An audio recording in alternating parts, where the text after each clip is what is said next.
የጋሽ ቢኒ ሀገርት የእስራኤል ሰደድ እሳት እያቀጣጠለባት እንደሆነ ሰምታችኋልና ከሴንትራል እስራኤል የተነሳ ሰደድ እሳት ባለው ከፍተኛ ሙቀት የተነሳ ሰደድ እሳት ባለው ከፍተኛ ንፋስ እየተገፋና እየተቀጣጠለ አካባቢውን ሁሉ እየወረረ ያለበት ሁኔታ ነው ያለውና ይህንን ተከትሎ የእስራኤል መንግስት ከተለያዩ ከብዙ ታውኖች ሰዎች ቤት ንብረታቸውን ጥለው እንዲወጡ እያዘዘ ነውና በዚህ መሰረት በእሳትና በጭስ የተከበቡ ሰዎች በእግር ወጥተው ሲሸሹ የሚያሳዩ ቪዲዮዎች እየታዩ ነበር ሶሻል ሚዲያ ላይ። ለማንኛውም የእስራኤል መንግስት ሰዎች ኢቫኩዌት እንዲያደርጉና ቤታቸውን ለቀው እንዲሄዱ እያደረገ ነው። የእስራኤል መንግስት እንግዲህ ጋዛ ላይ ሰዎችን ቤታቸውን ለቋችሁ ሂዱ እያለ ያው ሲያስፈራራና ሲዝት እንዲሁም ሲገል የነበረው የእስራኤል መንግስት አሁን ደግሞ ዜጎቹን ለቃችሁ ውጡ እያለ ነው። ያው የበላይ አካል መጥቶበት ማለት ነው። ለማንኛውም ግን የእስራኤል መንግስት ይሄንን ፋይር ለመዋጋትና ለማጥፋት እየታገልኩ ቢሆንም ከአቅሜ በላይ ስለሆነ ከሌሎች የፎሬን አገራት እርዳታ ለመጠየቅ የተዘጋጀው ነው ብሏል።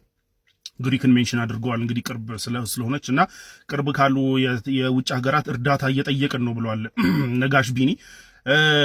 የጋዛን እንግዲህ ያለ በማን አለብኝነት እንደ እሳት ሲያነዱ የነበሩት እስራኤላውያን ነጋሽ ቢኒ አሁን ደግሞ በእነሱ በኩል መጥቶባቸው እርዳታ እያሉ ነው። እንዲሁም ደግሞ ዜጎቻቸውን ለቀው እንዲወጡ እያደረጉ ነው።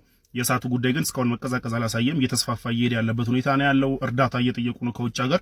እኔ ግን አንድ ጥያቄ አለኝ።